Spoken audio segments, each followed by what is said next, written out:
Bienvenue amis lozériens dans ce studio que vous connaissez déjà tous, celui de RCF Lozère, la radio partenaire avec laquelle nous réalisons nos sujets internet.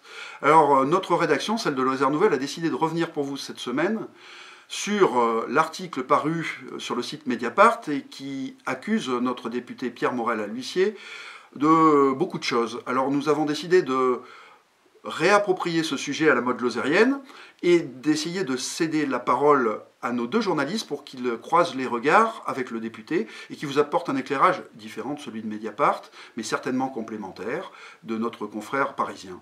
Voilà donc un long interview que vous allez découvrir, j'espère, avec beaucoup d'intérêt. Pierre Morel à l'huissier, bonjour. Bonjour. Merci d'avoir accepté notre invitation. Vous faites la une de l'actualité actuellement. Nous allons faire le point avec vous pour vous poser des questions. Patrick Biancon de Lozère Nouvelle. Bonjour Patrick. Bonjour Jean-Claude et bonjour Pierre Morel. Bonjour. Pierre Morel, donc quelques jours viennent de passer après ces révélations dans Mediapart où on vous parle de vous comme du chevalier blanc de l'Assemblée nationale avec des frais imaginaires. Alors quel est votre état d'esprit quelques jours après la parution dans Mediapart et dans les radios, les journaux, tout le monde parle de vous? Écoutez, moi j'étais au courant avant que ça ne sorte puisque j'ai été sollicité pour apporter des réponses à des questions. Je sais également, et si les auditeurs ne savent pas, ils le sauront, que depuis un an, il y a des lettres anonymes, il y a des corbeaux qui déposent, y compris dans la presse, des choses qui ont été subtilisées dans des ordinateurs, j'y reviendrai. Et voilà, donc c'est... Là, c'est la crème du système, parce que depuis un an, je dirais, et surtout depuis 4-5 mois, je subis des pressions et tout un tas de choses, comme ça peut arriver dans la vie politique. Qu'est-ce qui a déclenché ces révélations, à votre avis? Est-ce que c'est, on se souvient, au début de l'année, vous aviez flingué à tout va, comme le titrait Lozère Nouvelle à l'époque? À qui profite le crime? Je ne sais pas, aujourd'hui. Je ne peux pas vous dire aujourd'hui qui est derrière. Ce que je peux simplement vous dire, c'est qu'il y a une convergence de plusieurs sources, parce que ça ne peut pas venir d'une. Il y a plusieurs choses qui se mélangent. C'est un fatras un peu de tout. Et voilà, encore une fois, qui a intérêt à me nuire quand on n'y arrive pas par la voie politique, par les élections, on y arrive peut-être par Mediapart. Alors on va essayer de débroussailler tout ça, tout ce fatras, tout de suite avec Patrick Biancon. Pierre Morel a raison, c'est vrai, nous à la Lozère Nouvelle avons reçu des documents anonymes qui vous mettent en cause. Donc on sait ici en Lozère, il y a des personnes qui essayent de vous faire tomber, hein, c'est un peu le terme qu'on pourrait employer, mais il y a aussi peut-être à Paris, comme on peut le lire dans cet article de Mediapart, où vous avez pris des positions contre Patrick Balkany, contre Nicolas Sarkozy au moment de l'affaire Big Malion, et bien d'autres dirigeants de votre camp, c'est-à-dire la droite républicaine. Donc est-ce que vous pensez que ça vient de tous les côtés, niveau national, niveau lozérien, ou est-ce que ça vient uniquement d'ici, de ce département? Encore une fois, je ne peux pas vous répondre très directement à la question. Je ne changerai pas. Je dis des choses, et quand je dis des choses, je le dis à ma façon, assez brutalement. Je n'ai pas aimé l'affaire Big Malion, je n'ai pas aimé un certain nombre de choses qui sont d'ailleurs judiciaires aujourd'hui. Et donc, j'ai pris comme position de déclarer très clairement qu'il y a nécessité dans notre pays, dans notre démocratie, d'encadrer le mieux du monde tout ce qui gravite autour des élus locaux, des parlementaires, de tout ce qui est argent public. À partir du moment où vous le faites, vous mettez peut-être en exergue et qu'un certain nombre de personnes vous attaquent. Quand je reprends l'introduction même de Mediapart, il y a des bêtises, dans le sens où je n'ai pas de réseau. Ça fait 3 fois que je suis élu secrétaire de la commission des lois. C'est quand même pas anodin. Je vous annonce, et je vous le dis parce que vous ne l'avez jamais su, que j'ai été proposé comme ministre de l'aménagement du territoire par Nicolas Sarkozy, qui m'avait dit, avant des européennes, soit vous le serez, soit un autre un autre homme politique, c'était un homme, pour des raisons de dosage politique, pourrait devenir également ministre aménagement du territoire. Dont acte, quand le président de la République vous propose, j'avais dit oui, et ensuite ça se fait ou ça se fait pas. Donc tout ça c'est une mélasse qui essaye de créer une atmosphère, un contexte. Mais voilà, ça, vous savez, au bout de 35 ans de mandat, au bout de 17 ans de députation, j'ai l'habitude. Pierre Morel, dans cet article de Mediapart, il y a des accusations assez précises. La première, vous êtes en train de siéger au moment justement de l'affaire Cahuzac, vous faites partie de la commission, et le même jour, au même moment, vous déclarez un déplacement en Lozère, et donc vous êtes défrayé pour ce déplacement en Lozère. On imagine qu'en 4 jours, vous avez quand même vérifié. D'abord, est-ce que vous avez vérifié? Qu'est-ce que vous pouvez nous dire dans cet exemple précis? Est-ce que vous avez perçu des indemnités pour un déplacement en Lozère alors que vous étiez à Paris au sein de la commission Cahuzac? Est-ce que vous avez vérifié? Vous avez regardé les dates 2012-2019, ça fait 7 ans. Comment se fait-il et par qui des documents que je n'ai pas ont été travaillés pour avoir une discordance entre les déclarations que l'on peut faire et ce que le journaliste de Mediapart a pu constater? Je m'interroge, d'où viennent ces documents? Qui a donné des documents internes du Conseil général à l'époque, qui était présidé par Jean-Paul Pourquier? Je ne sais. Je ne peux pas aujourd'hui vous répondre, puisqu'on est dans l'accusation anonyme et on me demande et on me dit un certain nombre de choses. Comment ça se passe? Vous êtes conseiller général, j'étais maire, j'étais président de la communauté commune, je travaille comme un FADA, tout le monde le sait, et à un moment donné, on fait le récapitulatif d'un mois ou 2 mois ou 3 mois, je pense que c'est au mois ou au trimestre, de ce que j'ai pu faire au nom du Conseil général, parce que tout n'est pas déplacement indemnisé. À un moment donné, c'est déclaratif. Vous avez des services au département qui peuvent attester ou vérifier que vous étiez présent ou pas, première chose. Et ensuite, vous avez les services financiers qui vous disent vous avez peut-être fait une erreur et qui corrigent. En 7 ans, personne ne m'a rien dit là-dessus. La Chambre régionale des comptes a fait un contrôle de gestion. Jamais on m'a interrogé là-dessus. Et aujourd'hui, 7 ans plus tard, mais ça vient d'où? Alors vous dites qu'il y a une concordance qui ne se fait pas au niveau des dates, puisque l'affaire Cahuzac, c'est pas il y a 7 ans. Non, mais je dis, qui sort des documents et sur quels documents on se base? Il faut me donner les documents, on vérifiera 7 ans après avec des agendas, soit papier, soit informatique, si oui ou non il y a une discordance. Ça porte, si j'ai bien compris, ce qu'il faut quand même rétablir, sur 4 ou 5 allers-retours entre Mende et Fournel, 116 km, 116 km, 500 ou 600 ou 700 km, à 30 centimes ou 40 centimes, vous voyez à peu près ce que ça représente. Si c'est ça que l'on me reproche, dont acte. Vous pouvez comprendre que la situation, aujourd'hui, il y a des gens qui sont en situation difficile, qui se disent le député doit avoir une certaine probité, donc... Je ne permets à personne de douter de ma probité. Pas plus vous que toute autre personne et pas plus que Mediapart. Mais vous pouvez comprendre la situation lorsqu'on dit par exemple qu'on supprime 5 € des assurances, des allocations. Oui, mais d'accord, mais je sais que c'est le baltrap aujourd'hui. Il suffit d'être dans la vie publique pour en prendre plein la figure. Voilà, c'est aujourd'hui comme ça. Mais heureusement que toute la presse n'est pas une presse dans un système d'inquisition, en jouant sur des déclarations anonymes. Je voudrais bien que les gens qui disent ça se fassent connaître, ça serait intéressant. Donc, vous parliez du Conseil général, à l'époque où vous cumuliez les 2 fonctions, de député et de conseiller général. Bon, là aussi, Mediapart cite plusieurs exemples.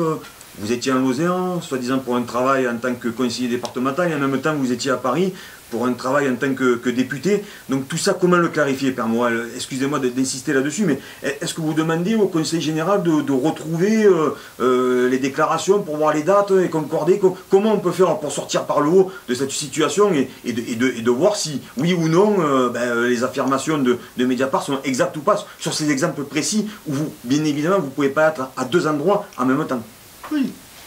On est, encore une fois, je vais bien vous faire comprendre, on est dans des déclarations anonymes. Si on a quelque chose à me reprocher, qu'on m'écrive, et que la personne qui m'écrit soit identifiée, et qu'on me dise, on voudrait vérifier. 7 ans plus tard, je veux bien qu'on me demande de vérifier. Aujourd'hui, j'ai rien à dire. Alors cette histoire de billets maintenant, l'un de vos collaborateurs dit qu'il retire l'argent liquide une fois qu'elle a été versée dès le lendemain dans un distributeur de billets, il met dans une enveloppe et vous arrivez dans votre bureau, l'enveloppe est sur votre bureau. L'un de mes collaborateurs c'est ce que dit Mediapart. J'attends de voir qui. Alors, les collaborateurs, il y en a, j'en ai eu 23 en 17 ans. Et j'ai eu 15 à 20 stagiaires. Alors s'il y en a certains où vous avez eu des mauvaises relations les frais de déplacement, ça n'existe que depuis 3 ans à l'Assemblée nationale. Donc on peut supprimer certains collaborateurs, on est d'accord.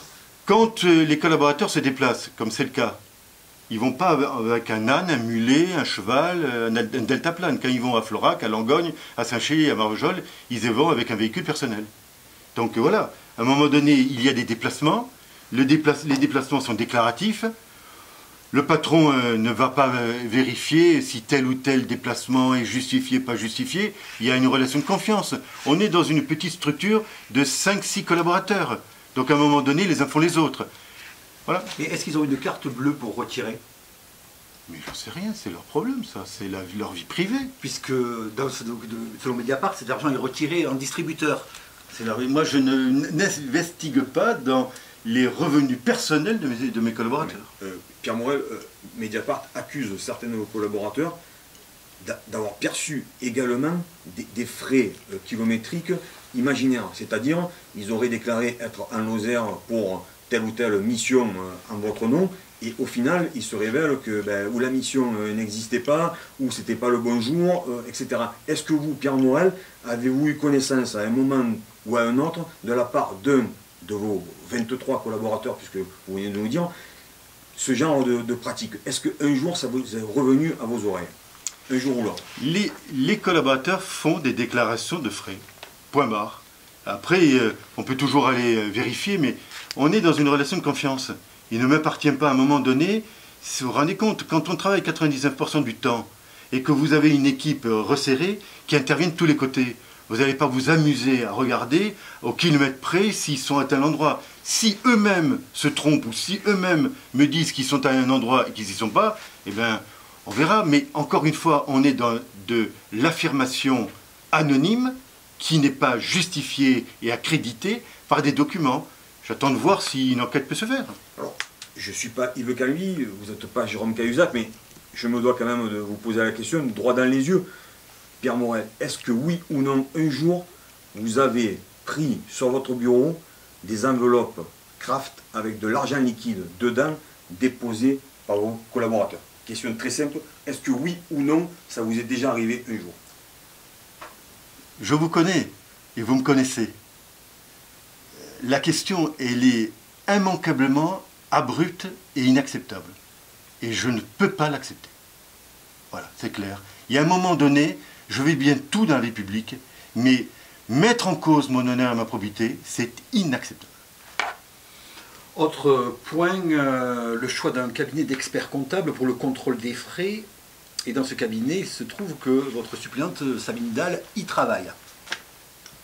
Alors, est-ce que vous y voyez quelque chose qui ne va pas là-dedans? Non, on me parle... Mediapart me dit qu'ils sont spécialisés, entre guillemets, je dirais, sur l'usage de l'argent public et sur les conflits éventuels d'intérêts. Le conflit d'intérêts n'est pas un délit pénal en droit français. Et aujourd'hui, je ne vois pas quel élément concret pourrait venir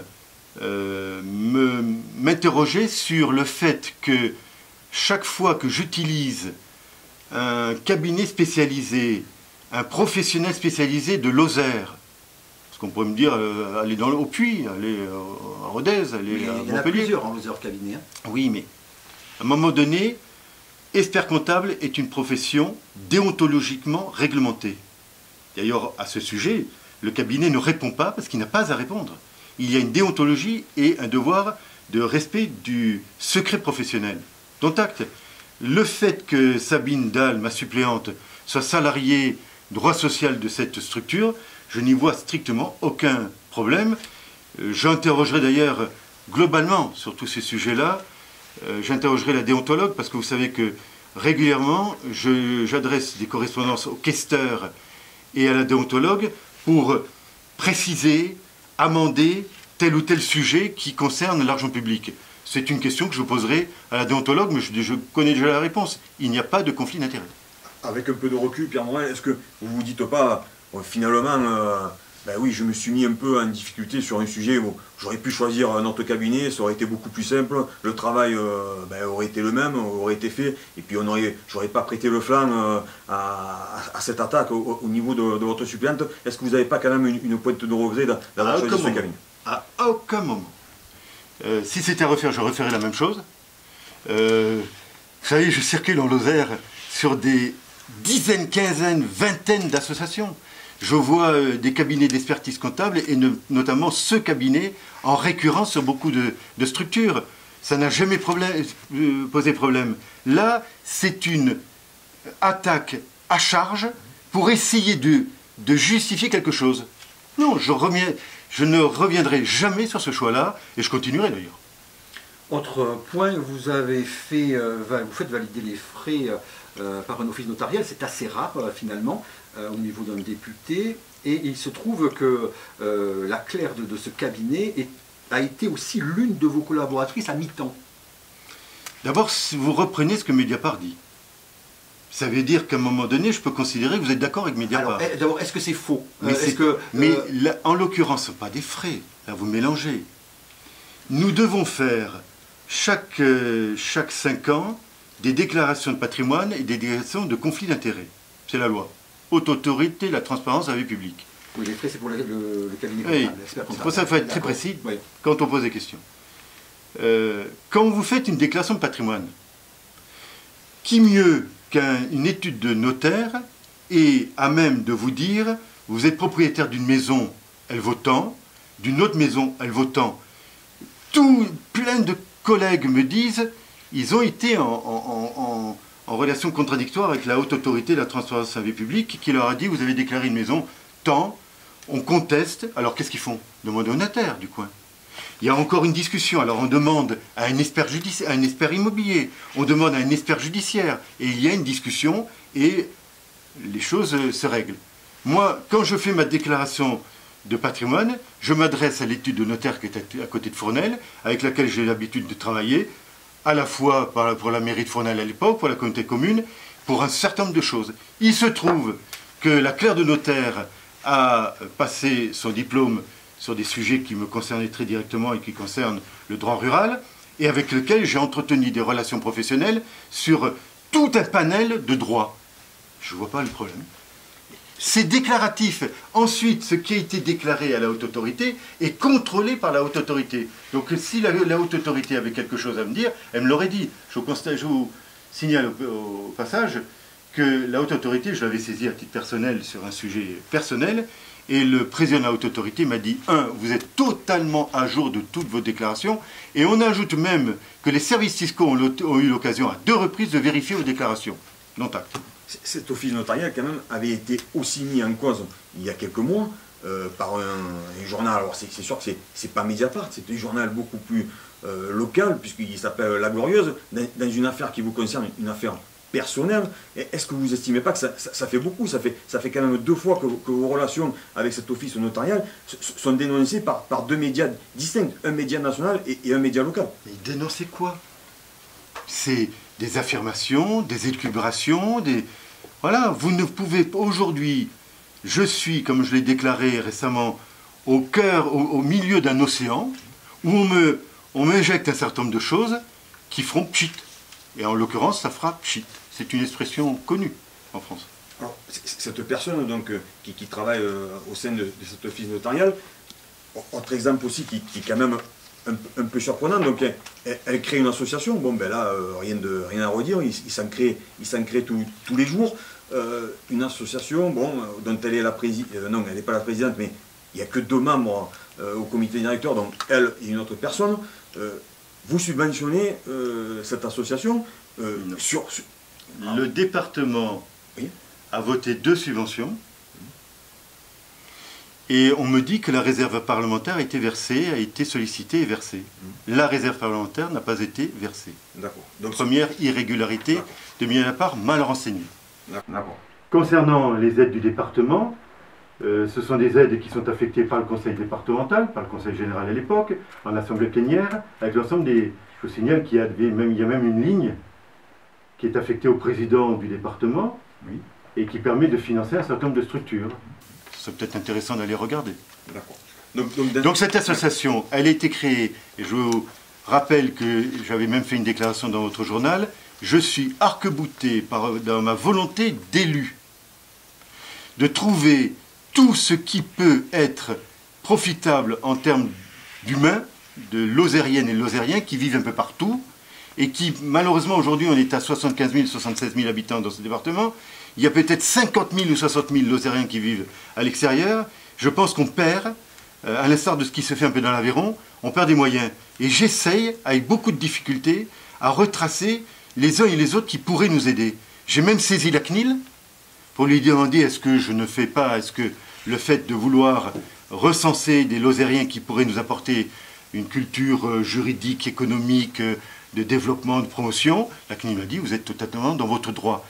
Une association, j'en ai créé d'autres, j'en ai soutenu d'autres, sur l'handicap, sur le social, sur du développement local. La vie parlementaire, elle est députée, protéiforme. Il y a, pour essayer de faire bouger ce département, il faut tapoter de tous les côtés, c'est ce que je fais. Et là, en l'occurrence, cette association, c'est compliqué, ce qu'on essaye de faire, avec un journaliste qui est originaire de Lozère, qui avait été dans le club de la presse de Lozère, qui nous a aidés à essayer de trouver des créneaux, des relations. J'ai vu l'association des Lozériens de Paris, on les a invités pour essayer de créer cet annuaire des Lozériennes partout. Mais c'est difficile. Vous pouvez quand même le comprendre aussi. Pour nous, c'est surprenant parce que bon, une association est créée, donc elle perçoit de l'argent du conseil général, donc de l'argent public. Bon, moi, ça fait quand même 20 ans que je suis journaliste dans ce département. Je suis dans l'incapacité totale de vous dire quelle action concrète a débouché et a été réalisée par cette association. Donc, vous comprenez quand même que les bénévoles, les clubs sportifs, les associations folkloriques, ceux qui essayent de créer culturel, qui essayent de créer quelque chose, des événements dans ce département, de faire bouger pour les jeunes, les moins jeunes, ils se disent, bon, ben nous, on est en recherche de subventions, on demande, vous êtes soumis à un flot nourri de demandes de subventions, et puis tout d'un coup, ils se rendent compte que des associations perçoivent de l'argent, 3 000 €, c'est pas rien, et au final, il n'y a rien de concret qui naît de ces subventions, et ça peut choquer, ça peut surprendre. Mais je ne vous autorise pas de dire qu'il n'y a rien de concret. Une association. Oui. Mais vous j'ai pas d'exemple. Il doit y avoir entre 6 000 et 8 000 associations dans ce département. Si vous me dites que vous les connaissez toutes, je vous paye des figues.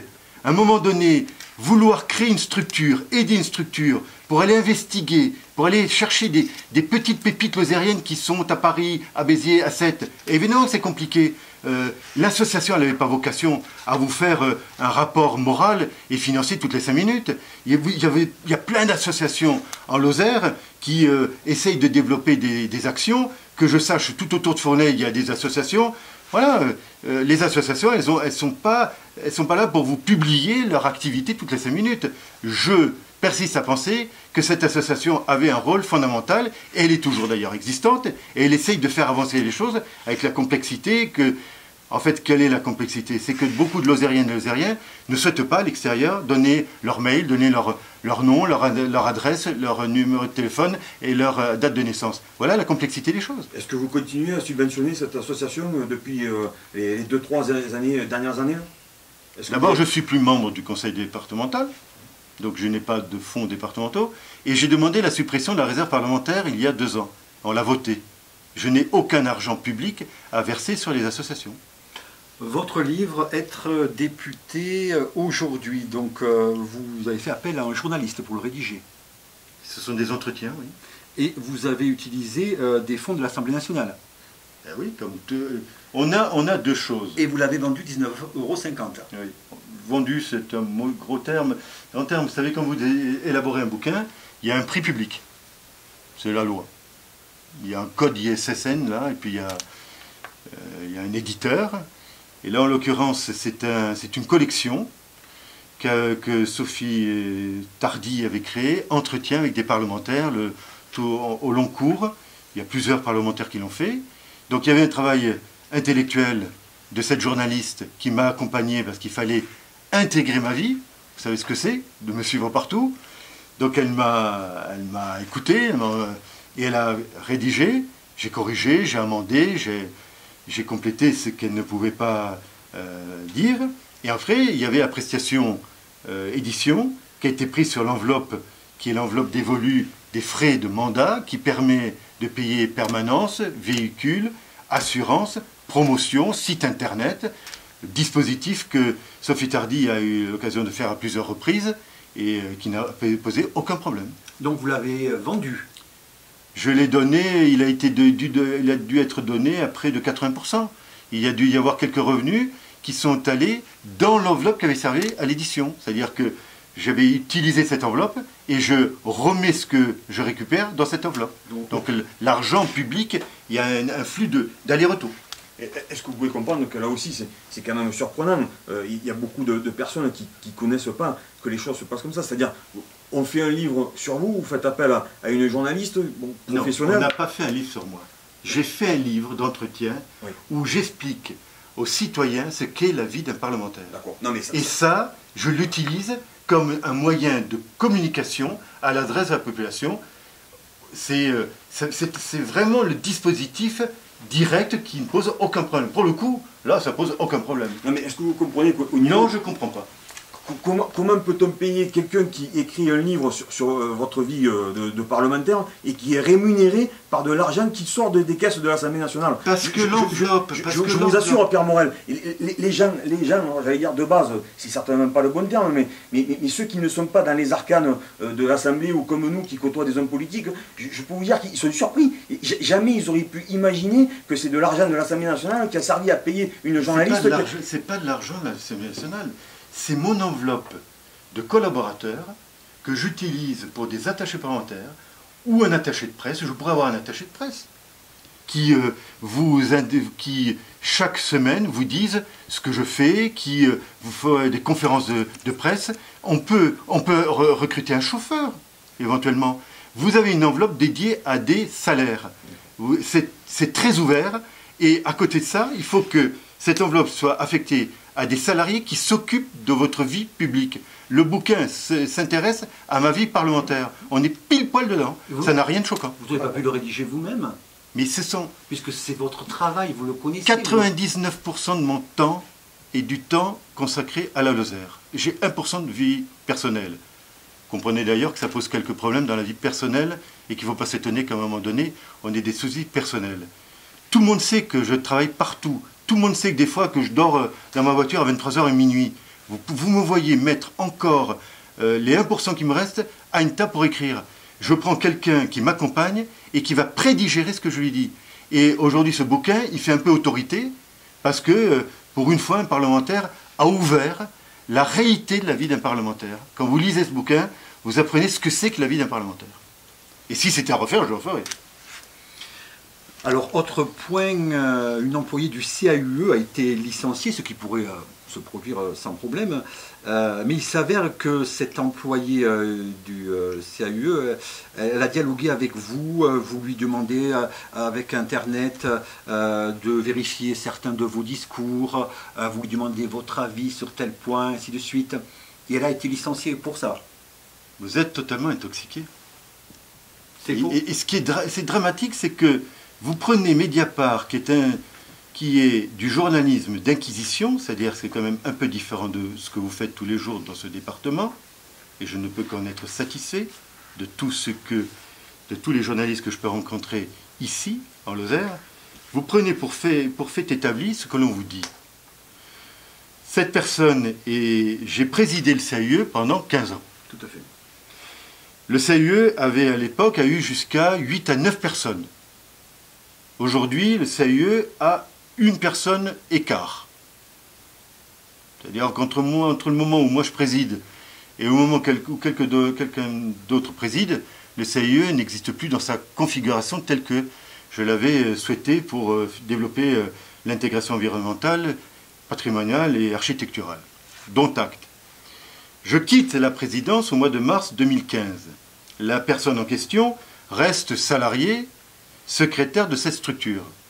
Pendant 3 ans et demi, tout se passe bien. Il n'y a rien eu au projet. Tout va bien. Et puis tout d'un coup, on découvre qu'elle pourrait avoir une activité occulte. À mes côtés.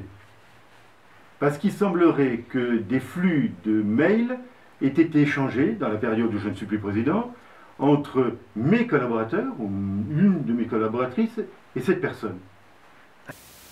Ce n'était pas vous qui étiez derrière la machine? Ah non, moi les ordinateurs, c'est quand même pas mon dada. Hein. Moi j'ai des collaborateurs qui font, qui écrivent, quand j'envoie des mails, c'est mes collaborateurs qui vous envoient des mails. Mais là, on demande vous demandez un avis à cette personne sur telle rédaction. Des flux de mails ont été échangés entre cette personne et mon secrétariat. Comme ça se fait, je voudrais qu'on aille dans tous les secrétariats de la Lozère, et je serais assez étonné qu'on ne trouve pas des secrétaires qui échangent avec d'autres secrétaires sur des problèmes divers et variés, qui ne sont peut-être pas totalement liés à l'activité professionnelle. Je m'étonnerais que dans votre activité, vous n'ayez pas à un moment donné, sur votre temps de travail, un coup de fil que vous passez à titre personnel. Mais dans quelle démocratie sommes-nous aujourd'hui? Cette personne a été licenciée à tort. Cette personne a été licenciée à tort. Je suis d'ailleurs assez surpris que le Mediapart dise qu'elle a été licenciée par le département. Il me semblait qu'il y avait un conseil d'administration et une présidente. Alors qui a licencié cette personne? Ça fera l'objet certainement d'interrogations judiciaires. Donc Pierre Morel, on est 4 jours après le début de la tourmente. Est-ce que, ne serait-ce que 2, 3 secondes, 4 secondes, ça vous a traversé l'esprit de vous dire, bon ben, ok, j'en ai marre de tout ça, on me traîne dans la boue et je mets un terme à mon mandat de député, je me retire de la vie politique. Non mais vous rigolez. Non mais franchement, excusez-moi, mais là, d'abord ça me priverait de vous avoir comme interlocuteur, et je le dis sans flagornerie parce que je suis passionné, et puis voilà, il y en a certains qui disent que les élus, un élu doit avoir des balafres de tous les côtés. Il y a des gens qui perdent des élections, qui reviennent. Pas le moindre du monde. Je l'ai dit que c'était un climat anxiogène. J'ai dit que c'était difficile pour des personnes qui me sont chères ou des personnes qui sont à côté de moi. Je pense à mes collaborateurs. Je pense à des professionnels aguerris que je respecte. Non, absolument. Aucun moment je me suis interrogé, je suis élu, je suis un élu. On verra l'avenir, on verra ce qui va se passer, je ne sais pas moi. Hein. Vous savez, tout ça, c'est alimenté. Je ne veux pas dire que Mediapart, mais je le dis quand même, est instrumentalisé. À qui profite tout ça? Quels sont les flux d'informations? D'où ça vient? Je sais que des ordinateurs ont été fouillés, je sais que des documents au sein de ce que je peux exercer comme activité ont été subtilisés. À quelle fin? Est-ce que je suis autant important que ça que, à défaut de pouvoir me gêner politiquement, électoralement, il faille me gêner médiatiquement? On aurait pu utiliser d'autres moyens. Pourquoi Mediapart? Parce que Mediapart, c'est croustillant. D'ailleurs, si je suis là aujourd'hui, c'est que c'est croustillant de m'interroger sur... Ah, si enfin on avait quelque chose à reprocher à Pierre Morel, député, avocat, 17 ans de députation, l'homme puissant, dit de la droite. Je vous signale que j'ai eu le propos assez acerbe ces derniers temps sur un certain nombre de choses, au titre de l'exemplarité. On ne m'a d'ailleurs pas rapporté toutes les réponses que je souhaitais, dont acte, je n'en dirai pas plus. Je persisterai dans ces interrogations sur certains points. Il y a eu des conflits au sein des Républicains. Dès que vous êtes dans la vie politique, vous créez des inimitiés. Vous dérangez. J'ai reçu des lettres anonymes. Je n'ai jamais fait démonstration, mais j'ai reçu des choses. Vous avez reçu des choses. J'ai reçu également des choses. Et on m'a dit... Il y en a qui se frottent les mains en se disant ils vont être députés dans 2 jours, 3 jours. Très bien. Je ne savais pas que c'était comme ça que ça se passait dans notre pays. pour être plus sérieux, c'est pas inintéressant ce qui se passe.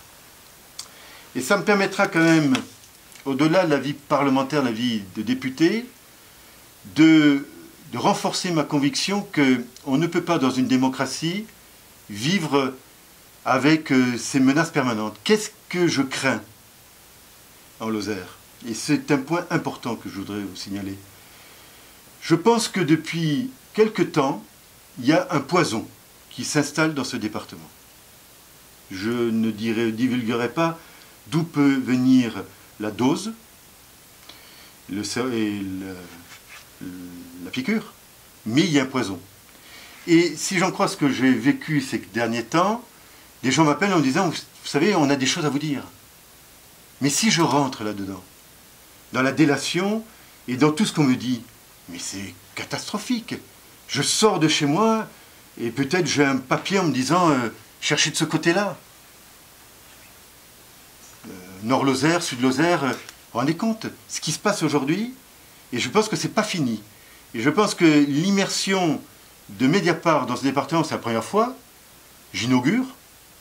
Je crains qu'on arrive dans un climat où tout sera permis. Et justement, vous savez comment marche et fonctionne Mediapart.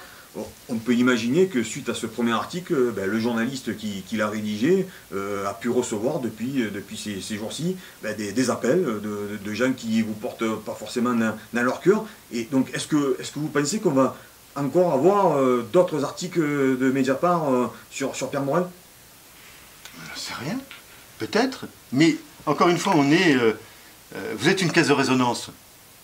Pourquoi donner autant d'importance à Mediapart qui fonctionne uniquement par l'anonymat et qui fonctionne également par la pression? Vous avez eu l'occasion de lire ce que j'ai pu et les documents que j'ai pu divulguer où on essaye quand même d'extorquer tel ou tel... Alors tout est possible. Tout est possible. Mais je n'irai pas au-delà.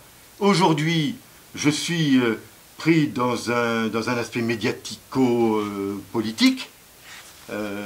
Les suites seront, d'une certaine manière, différentes. Pas forcément négatifs pour moi, mais si ça continue, il faudra bien un moment que je dise envoyez les noms et on va s'expliquer devant un tribunal. Justement, pour mettre un coup d'arrêt à tout ça, est-ce que vous avez l'idée, vous êtes avocat, vous savez comment ça fonctionne, porter plainte pour diffamation contre Mediapart ou contre ceux, parce qu'on imagine qu'en lisant cet article, vous avez mis des noms derrière certaines personnes qui ont fourni les documents à Mediapart, peut-être ou peut-être pas. Est-ce que vous allez porter plainte pour diffamation? Vous avez pu constater que j'ai pris du recul. J'ai même été à la chasse ce week-end. Bon, j'assume, j'accuse pas, je me défends, et tout est ouvert. J'attends de voir.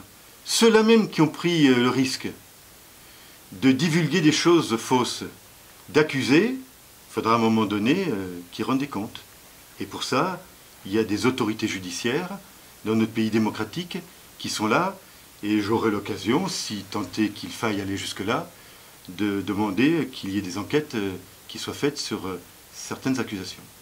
Alors pour terminer, la question du tous pourri revient, hein, parce que beaucoup de personnes se disent tous les politiques, c'est tous les mêmes, finalement. Qu'est-ce que vous pouvez leur répondre à tous ces gens qui ont cette réaction qui paraît compréhensible? Je pense qu'on est dans un baltrap aujourd'hui. Dès que vous êtes en vue, et je le suis, en étant un homme public, clairement, la personne plus insipide, plus indolore, qui se trouve au fin fond d'une contrée qu'on ne connaît pas, risque pas d'avoir les mêmes attaques que je peux avoir. Mais il y en a beaucoup de choses qui se passent dans notre pays. Voilà, j'assume. Je voulais vous faire part d'une quelque chose qui m'a évité de... C'est quelqu'un qui a été pris dans des problèmes comme ça et qui me cite André Conscience, je ne connais pas. C'est dans le feu que le fer se trempe et devient acier. C'est dans la douleur que l'homme trouve la révélation de sa force. Je peux vous dire que, sans vouloir aller trop loin, je prends tout ça avec beaucoup de recul, mais il y aura une réponse adaptée par la suite. Pierre Morel à l'huissier, merci beaucoup d'avoir accepté de répondre à nos questions. Merci. Merci beaucoup, c'est vrai, vous n'étiez pas obligé de venir subir nos questions. J'ai pas subi. Bon, à un moment bien, donné, c'est bien. Comprenez, voilà. vous êtes la Lozère Nouvelle, RCF la Lozère Nouvelle, vous êtes un journal qui fait autorité dans ce département, c'est un journal qui a l'occasion de me relayer souvent.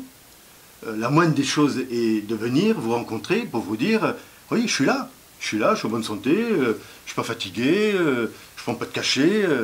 Voilà, je subis une attaque médiatique, j'assume. Merci, Très bien, parfait.